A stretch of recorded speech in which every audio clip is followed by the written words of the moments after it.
नमस्कार। आज हम बात कर रहे हैं डैरेन हार्डी की किताब द एंटरप्रेन्योर रोलर कोस्टर के एक विश्लेषण पर। हाँ, डैरेन हार्डी जो खुद एक कामयाब उद्यमी रहे हैं। बिल्कुल। और ये विश्लेषण बताता है कि किताब कैसे उद्यमिता की असलियत दिखाती है, मतलब सारे उतार चढ़ाव, डर और हाँ, सफलताएं भी। और ये नाम रोलर कोस्टर काफी सटीक लगता है ना? हाँ, है तो, क्योंकि ये सफर सच में वैसा ही है। कभी आप एकदम ऊपर और कभी लगता है कि बस अब नीचे ही जा रहे हैं। सही कहा।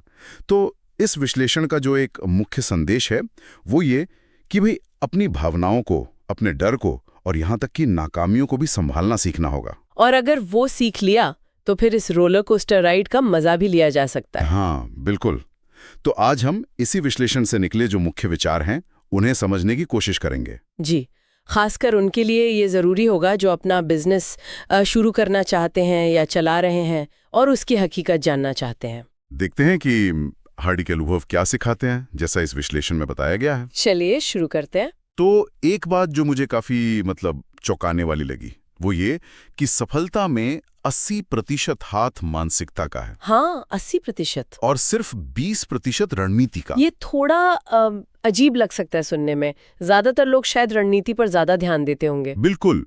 और यहाँ मानसिकता का मतलब सिर्फ ये नहीं कि पॉजिटिव सोचो सब अच्छा होगा। अच्छा, तो फिर क्या है? इसमें है डर का सामना करना। ये मानना कि डर लगना सामान्य है, वो शायद कभी जाएगा भी नहीं पूरी तरह से। मतलब डर के साथ ही चलना सीखना है। हाँ, बिल्कुल। और दूसरी अहम बात है असफलता, फेलियर को कैसे देखते हैं। फेलियर, हाँ, वो तो एक कड़वी सच्चाई है इस रास्ते की। पर विश्लेषण कहता है कि इसे एक फीडबैक की तरह देखो। मतलब अगर कुछ काम नहीं कर रहा तो वो एक सिग्नल है। सिग्नल की शायद आपकी रणनीति, आपका तरीका, उसमें कुछ बदलाव चाहिए। एग्जैक्टली।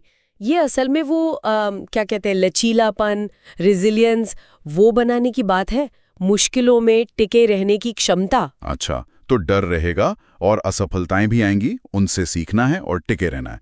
ये हुई मानसिकता की बात। हाँ, जो कि 80% है। लेकिन ये विश्लेषण एक और चीज पर बहुत जोर देता है, वो है सेल्स। अरे हाँ, सेल्स। किताब का तर्क है कि बिना सेल्स के सब जीरो है। ये तो बहुत सीधी और तीखी बात कह दी। पर है तो सच, है ना? आपका आइडिया कितना भी बेहतरीन क्यों ना हो, अगर आप उसे बेच नहीं सकते, लोगों तक पहुंचा नहीं सकते, तो फिर बिजनेस चलेगा कैसे? बात तो सही है। तो सेल सिर्फ कोई चीज बेचना या मतलब लेन देन नहीं है। ये आपके आइडिया को असल दुनिया से, बाजार से जोड़ने का तरीका है। और इसमें भी शायद वही मानसिकता वाली बात काम आती होगी, धैर्य, लगन। बिल्कुल। इसमें भी वही हिम्मत, वही टिके रहने वाली बात चाहिए जो मानसिकता वाले हिस्से में थी, क्योंकि सेल्स भी आसान नहीं होती। सही कहा। अच्छा, एक और बात थी शायद इसमें, सही लोगों के साथ रहने की। हाँ, ये भी बहुत महत्वपूर्ण है। विश्लेषण इस पर जोर देता है कि आप किन लोगों के साथ उठते बैठते हैं। मतलब ऐसे लोग जो पॉजिटिव हों, सपोर्ट करें। हाँ, जो आपको आगे बढ़ने में मदद करें, आपको हौसला दें। सफल लोगों से सीखना, न कि ऐसे लोग जो हमेशा कमियां निकालते रहें या आपको नीचे खींचें। माहौल बहुत मायने रखता है। तो अगर हम सब बातों को जोड़कर देखें तो हार्डी की किताब का ये विश्लेषण क्या कह रहा है? यही कि उद्यमिता एक जज्बाती और दिमागी सफर ज्यादा है। ये आसान नहीं है, बिल्कुल नहीं। हाँ, रोलर कोस्टर जो है। बिल्कुल।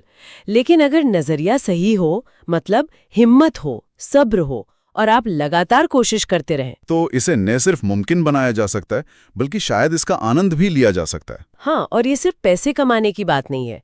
ये एक तरह से आपकी अपनी ग्रोथ की भी कहानी है। आप व्यक्तिगत तौर पर और पेशेवर तौर पर दोनों तरह से विकसित होते हैं। तो ये विश्लेषण काफी प्रैक्टिकल और मोटिवेटिंग लगता है। जी, निष्कर्ष यही है कि किताब व्यवहारिक है, प्रेरणा देती है और जो असल चुनौतियां आने वाली हैं उनके लिए तैयार भी करती है। अच्छा। और यहीं से एक गहरा सवाल भी उठता है सोचने के लिए। क्या? कि अगर हम चुनौतियों को सिर्फ रुकावट न समझें, अगर उन्हें, जैसा ये विश्लेषण कहता है, विकास के मौके की तरह देखें। नजरिया बदलने की बात। हाँ, तो इससे सिर्फ बिजनेस में ही नहीं, बल्कि शायद जिंदगी के दूसरे हिस्सों में भी हमारा पूरा देखने का ढंग कैसे बदल सकता है। ये एक बहुत दिलचस्प विचार है सोचने के लिए। और अंत में ये विश्लेषण किन लोगों के लिए सबसे ज्यादा फायदेमंद बताया गया है? खास तौर पर उन लोगों के लिए जो उद्यमी बनने का सोच रहे हैं, या फिर वो जो पहले से बिजनेस में हैं लेकिन संघर्ष कर रहे हैं। और शायद वो भी जो बस प्रेरणा चाहते हैं और एक मजबूत कारोबारी सोच बनाना चाहते हैं। बिल्कुल, उन सभी के लिए इसमें कुछ न कुछ जरूर है।